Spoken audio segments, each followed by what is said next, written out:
welcome everyone. Myself Arpita Suresh Gaikwad from ENTC branch.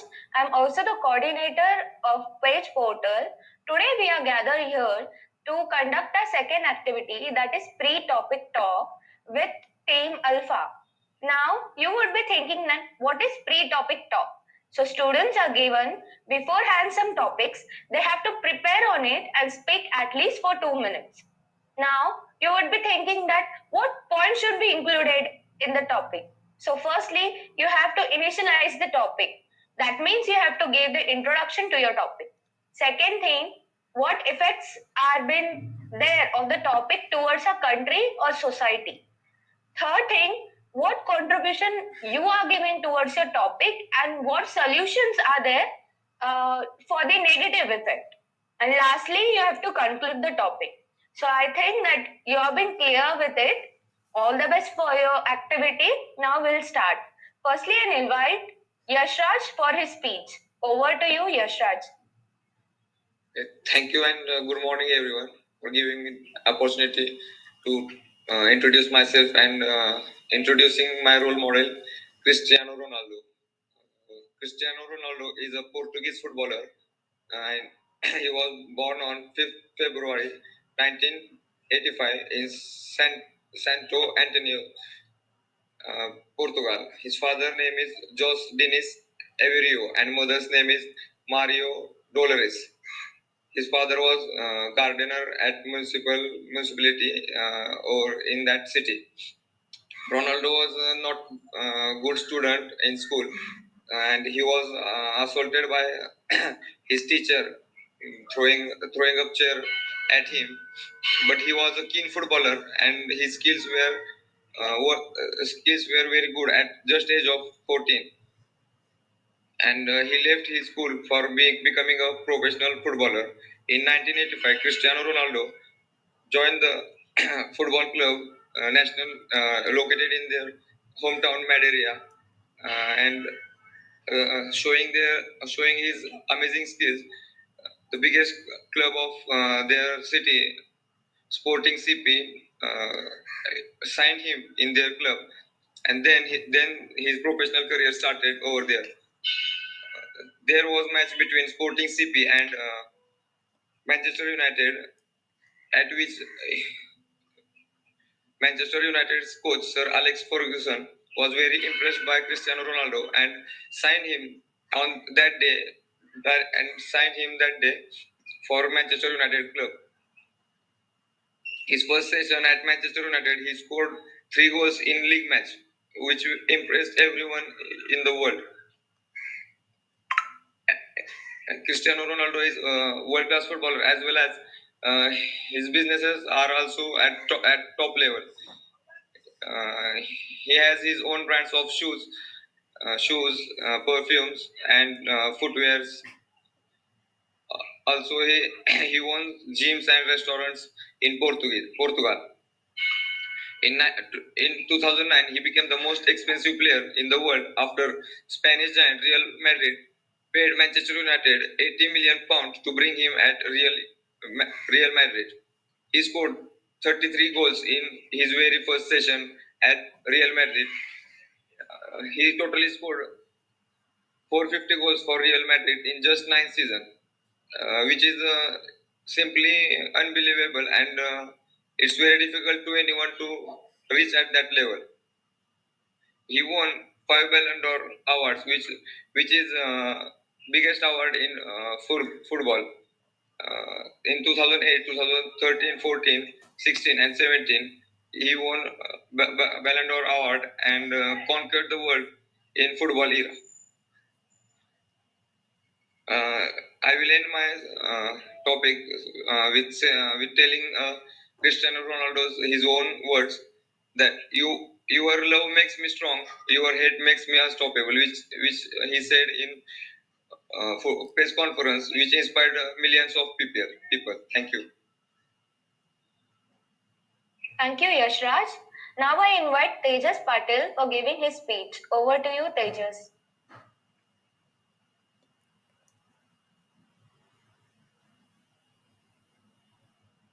Hello everyone. My name is Tejas Ashok Patil, and my topic name is Artificial Intelligence Pros and Cons. So, first, let us see what is artificial intelligence. Artificial intelligence is described as intelligence of machines. It's all about creating machines that have ability to think like humans. As this technology advancing with time, researchers and scientists aiming to get emotional characteristics also in these machines. This technology has its pros and cons. Let us see one by one. Pros. It is cost effective. Unlike humans, machines and robots don't have to get paid every month for the work they did. It enhances efficiency. Artificial intelligence provides an work efficiency. If machine would be built without any defect, uh, there is no doubt that uh, it can perform task without any error. Machines don't take rest. It is the top benefit of using artificial intelligence in workspace. They would be perform lengthy and more complex task. More complex task.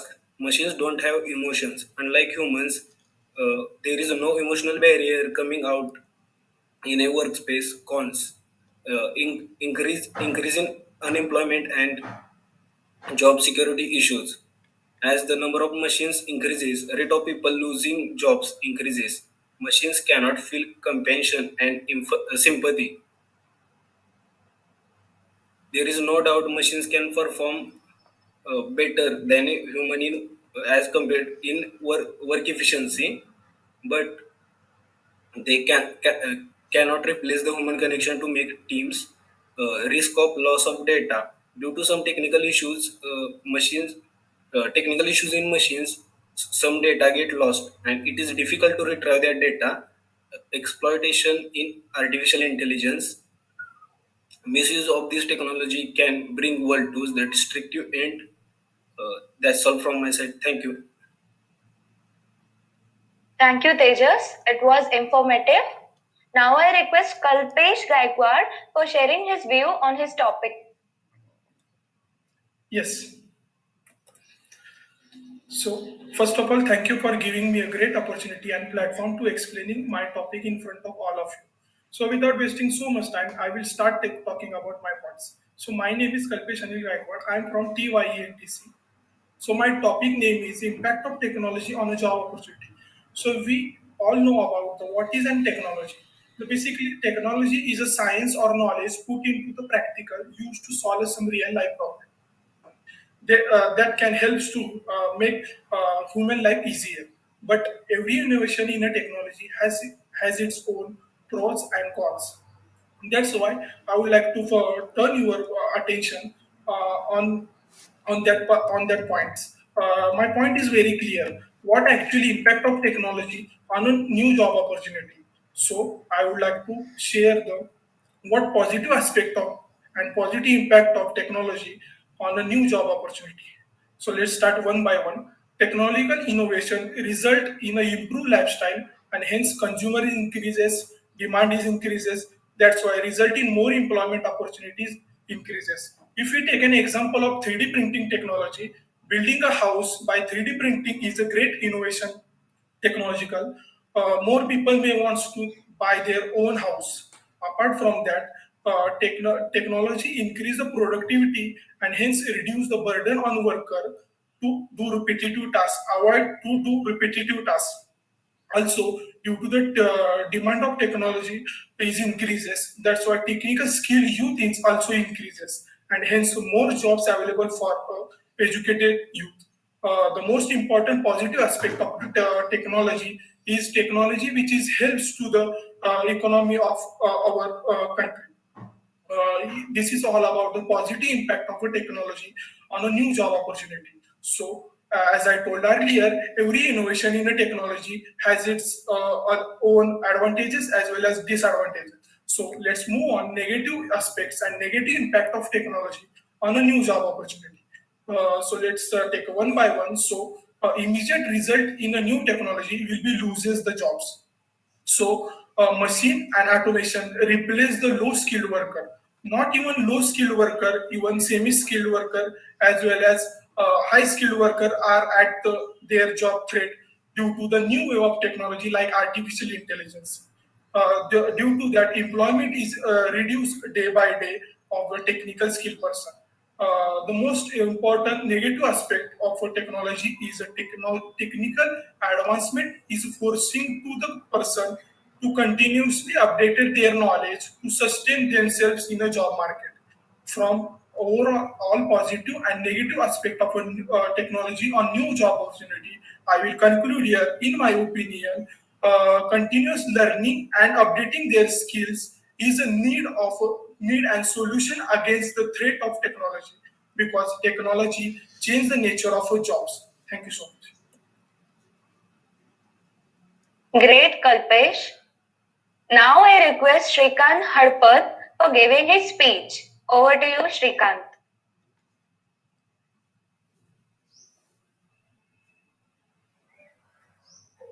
Thank you so much for this giving me opportunity. Hello everyone. I think you all are the fine at your home. Uh, Thank you for this giving opportunity to talk about you in front of you and putting to my points of view on front of you. So first, my discussion topic was the electric vehicle in India. We all are the know we all are the turning into the electrical point, automobile to the electrical point. So what was the reason behind? Actually, we have to take, if you consider it, that's a two perspective of that. First perspective, as a pollution, we all already know, according to World Economic Firm, the top 10 cities are the polluted in out of the world, and out of the 10 cities, India has the 6. So this is the biggest task for us to know, increasing the population to control it. And another reason was nothing but the fossil fuel. We all know the fossil fuel is not produced in India. It is imported from the other countries. So we are depending on other countries, and for the dispatching and at all condition, we need a lots of money. So this is again one of the risk point for us. And we all already know the India has also started their work. The Elon Musk, the head of this electrical vehicle, who's also announced it that they are starting their projects into the India very soon, and they right now they are started also. The what are the biggest challenges actually India have? The first challenge is high cost. We all know that the fossil fuels, our bikes, cars are very as much as compared to other, they are very cheap. But as an electrical vehicle, they are high cost. Why it is high cost? The first reason was the battery, because the automobiles are working on the fossil fuel, but they are working on the battery. But for the battery production, we do not have lithium, aluminum, and semiconductor. For that purpose, we need to import the again from the other countries. So that was the reason to making the charges as a high. But let me see the reason part, we have to overcome it.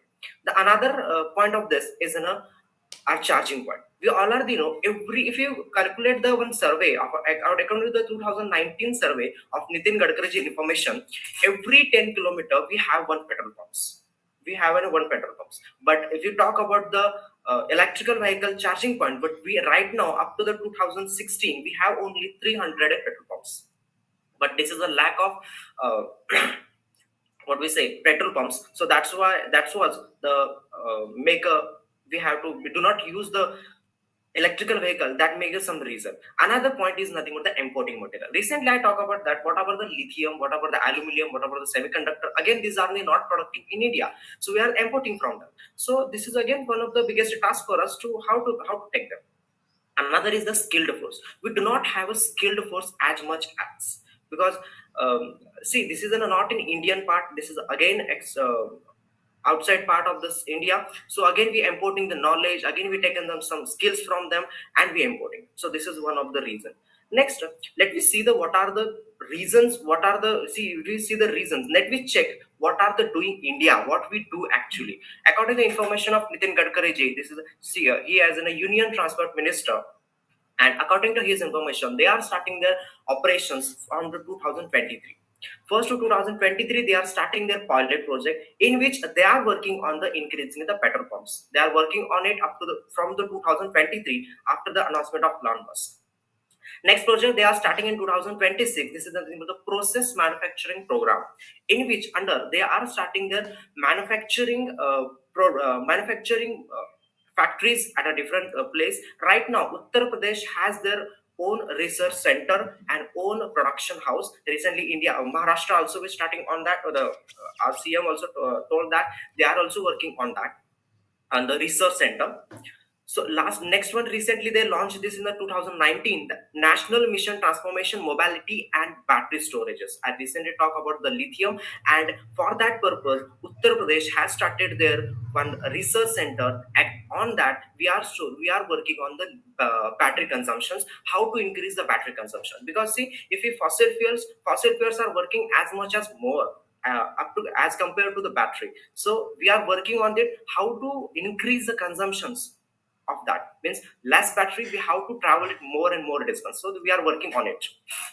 The next, recently we are in a 2019, so 2020 we are working on one policy. This is a car scrapping. What is a car scrapping? Actually, this is not in India, it is all over. Nitin Gadkari says that we all are facing the one of the biggest challenges as a lithium, aluminum, and semiconductor. So overcome on that, we are working on a car scrapping policy. And from that car scrapping, we get our lithium, we get our aluminum, we get our semiconductor. So we do not depend on other countries as like a fossil fuel. So for this policies get working properly now, we do not need anyone, we do not need a China, we do not need a Japan for the productions of semiconductors and lithium. We are self what we say we are in self dependent, do not depend anyone else. And last one, the recently they are starting in 2023 to increasing the petrol pump, and under the pilot project they are working on the one projects at they're not announcing their names, but recently they give the information, the target point to increase in the pilot project. Under the pilot project they are working up to 2023, they are targeted 2,900 petrol pumps they are in, building India. So that was the biggest task they are facing, and up to the 2023 May it comes. So from this entire discussion, I would have say we are on the way, and up to the few hours, few years, we are in electrical vehicles. So thank you for this talk. Wonderful, Shrikant. It was very informative. Nice. So now I request Shubham Patil for giving his speech. Over to you, Shubham.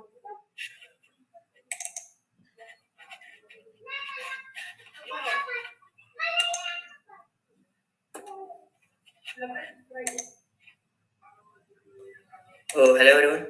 Myself Shubham Naras Patil. I am from TYNTC. My today's topic is social media impact on human behavior as well as society.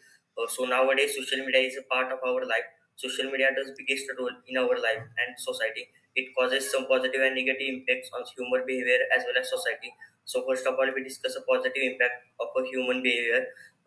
Social media gives access to varied opinions and thoughts of people in a different culture and different religions.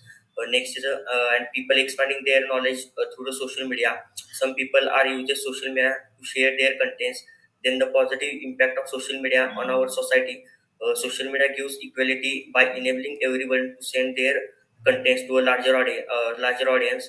Social media gives voice to a minority section, and the people are collaborating for a goods by tweeting hashtag, and they are pushing government to do their duties. There are some negative impacts of social media on human behavior and society. So first of all, a negative impact of a social media on human behavior. Social media is also encouraging violence behavior for many people. Before the internet era, people could not share each others easily. Some people, especially teens, are suffering from anxiety and depression when they are used too much of social media. Then next disadvantages is fake news causing violence from social media. Then the negative impact of social media on our society is also causing a damage for a reputation of people. Then the powerful people use social media as a tool of their ideologies on the people. Then trolling is a major negative consequence of social media. The politically motivated trolls is a very common for a social media. So in a conclusion, use of social media for doing a good things and improve yourself is a good. Thank you very much. Thank you so much, Shubham. Now I request Shreyash Thorat for giving his views on his topic. Over to you, Shreyash.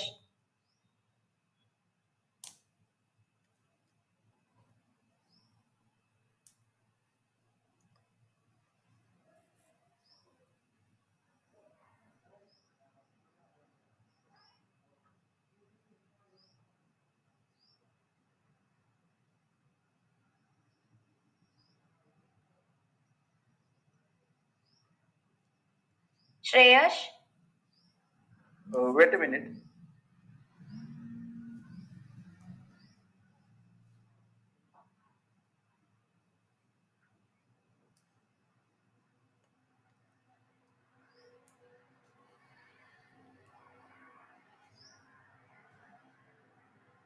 Hello. Good morning, everyone. Present here. Today I am going to give a speech on Indian education system, and I hope you all get new information from this speech. Education is defined as the process of learning or teaching new things. Education is mostly provided in school and colleges. Indian education is considered to be the oldest in the world. It has been it has been involved through centuries, and it has produced many scholars and great achievers. As the world changes, the education system also changes. But sadly, this has not been uh, this has not been case in India. Sadly, education system in India has not changed with leaves room for progress. The Indian education system is all about textbook to score well in exam and get grades, but does not teach the student how to apply theoretical knowledge. It teaches the student to only Mughal the textbook and score well in exam. We need to change this. The Indian education system desperately need to be monitored, and if it does not, then the student will now grow in life.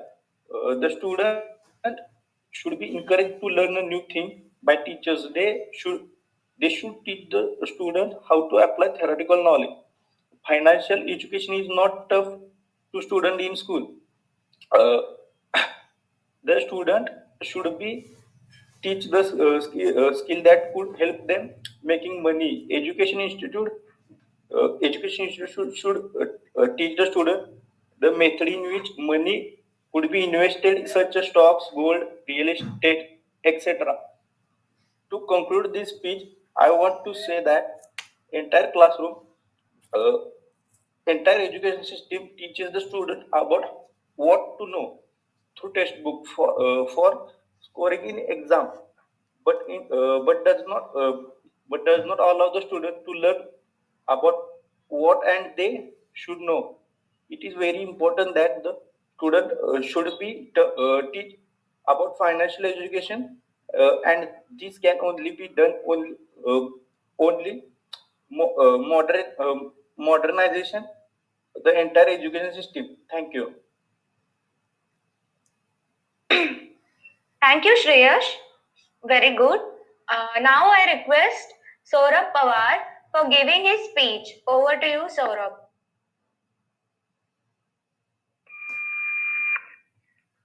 Good morning, everyone. I am Saurabh Pawar, and my topic is government job versus MNC job.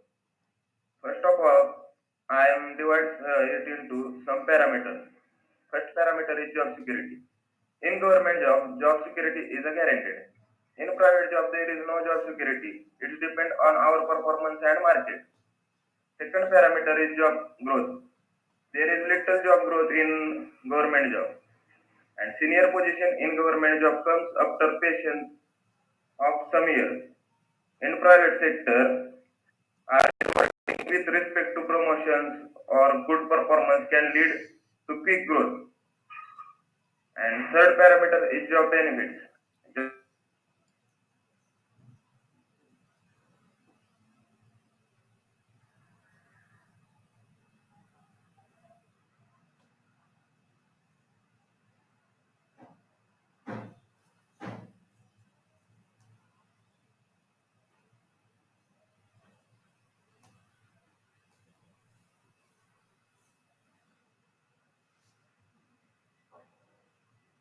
And the other and next parameter is job salaries.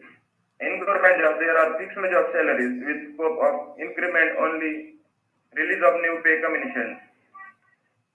In other hand, In MNC job or private job, there are higher salaries as offered compared to government jobs. And next parameter is work-life balance. In government job, flexible timing and fixed timing and comfortable work life. And other hand, in MNC job, highly competitive work culture and long working hours. And other next parameter is post-retirement.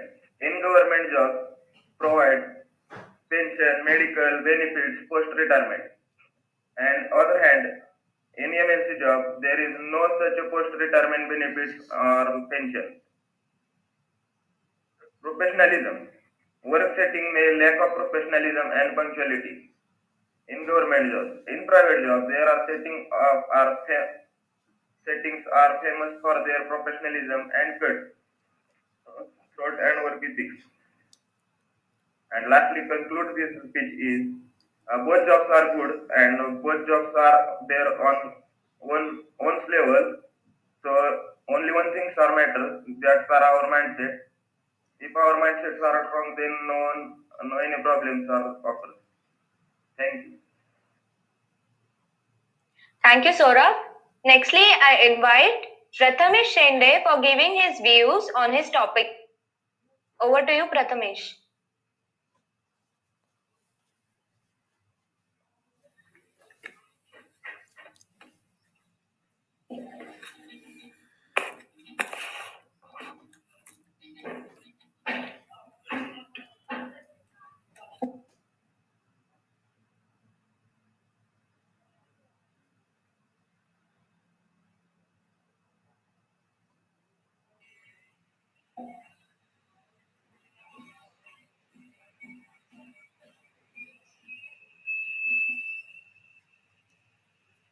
Hello everyone, my name is Prathamesh Shende in TYNTC.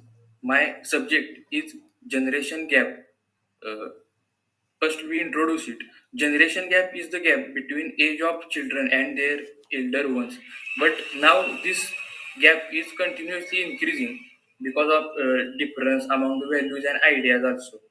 But however, I still believe that this gap can be filled with love, trust, and affection also, and by spending time with each other, with the children and their elder ones. A generation gap happens due to the constant change in the world. While we may not stop the evolvement of the world, also means example for it, in train there is a chair. There is one student is sit and another there is a it's his grandfather is sit, and in hand of the student there is mobile, and the hand of uh, their grandfather is a book. In that we can see difference in it. This is we see difference in the form of food, in the form of the hobbies, and also in the form of with clothes, and also their education system in also.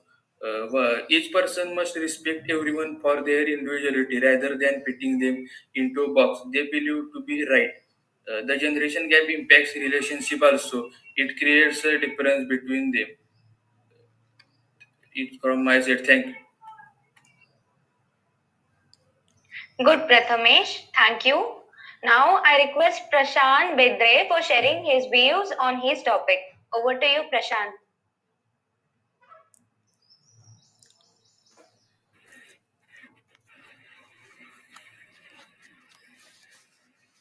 Hello guys, thank you so much for giving. I have that my topic is dreams and multiple ones that we couldn't come to, and that on the other hand, the dreams and ambition doesn't work like that. The realistic goals comes to where the realistic goals comes to when it is in. So the basically aim is to be happy and to be achieve something that feel worth it for me. So the every person must have a definite aim. So the aim of my life is to give myself a purpose or a meaning. certainly is done by finding what truly matters to me and create more joy in my life, or to show others you can live where you can live your life in the best possible way. My aim in life to be have ideal life, and should be role model for someone, and I should